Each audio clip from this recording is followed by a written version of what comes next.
اعوذ باللہ من الشیطان الرجیم بسم اللہ الرحمن الرحیم ولا تحسبن اللہ غافلا۔ سب سے پہلے آپ کا شکریہ۔ یہ آج یہاں پہ پریس کانفرنس بھی ہو گئی ہے، تو یہ ہے بیسیکلی پارا چنار کے حوالے سے۔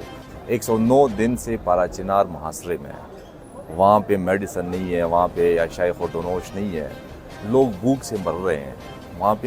ایک پیناڈول کی گولی وہاں پہ بھی نہیں ملتی، نمک چینی تک لوگ ڈھونڈ کے ادھر ادھر پھر رہے ہیں، اور حکومت تماشائی بن کے خاموش بیٹھی ہے۔ اور ان لوگوں کے بار بار جرگے ہوئے، لوگوں کے بار بار میٹنگ ہوئے، لیکن ان کا کوئی فائدہ حاصل نہیں ہوا۔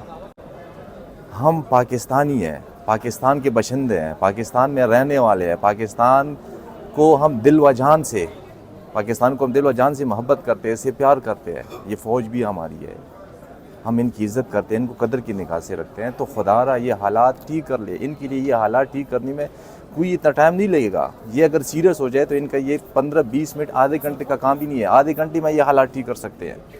آج بھی دیکھو 35 گاڑیوں کی کنوائی، یہ اس پہ فائرنگ ہو گئی ہے، اور اس کو لوٹا گیا ہے، اس کے سامان سارے وغیرہ انہوں نے لوٹے ہیں۔ یہ کہاں کا انصاف ہے؟ کب تک لوگ وہاں پہ مریں گے؟ یہ کب تک یہ سلسلہ جاری رہے گا؟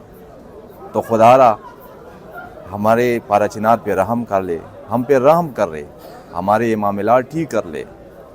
یہ جہاں بھی انٹرنیشنل جو بھی ان کے مسئلے مسائل ہے، یہ ان کا اپنا ایک چکر ہے، ان کا اپنا ایک ایشو ہوگا، لیکن ہماری یہ ساری چیزیں حل کر لے، کیونکہ وہاں پہ بچے 200 سے زیادہ اوپر بچے مر گئے ہیں۔ لوگ ایک انسانی المیہ بنا ہوا ہے۔ یہ قسم سے یہ ایک ظلم ہے، اور ظلم کی بھی انتہا ہے، اور اللہ بھی دیکھنے والا ہے۔ تو یہ خدا رہا یہ ہمارے معاملات ٹھیک کر لے۔ تو اس میں یہ ہم حکام بالا سے ریکویسٹ کر لیتے ہیں، KP گورنمنٹ سے کرتے ہیں، آرمی چیف صاحب سے کر لیتے ہیں، اور اس کے علاوہ یہاں پہ PM سے کر لیتے ہیں۔ یہ سیریس ہو جائے، ان کے آدھے گھنٹے کا کام بھی یہ نہیں ہے، یہ معاملے ٹھیک کر لے۔ بڑی عجیب سی سچویشن ہے، بہت ہی زیادہ اس طرح سچویشن ہے کہ ایک 15-20 گاڑی کا کنوائی آپ بھیج دیتے ہیں، اور وہ بھی 6-7 لاکھ آبادیوں کے لیے، اور وہ بھی 109 دن کے بعد، 109 دنوں میں، تو پھر وہ چیزیں تو ہوا میں ختم ہو جاتی ہے۔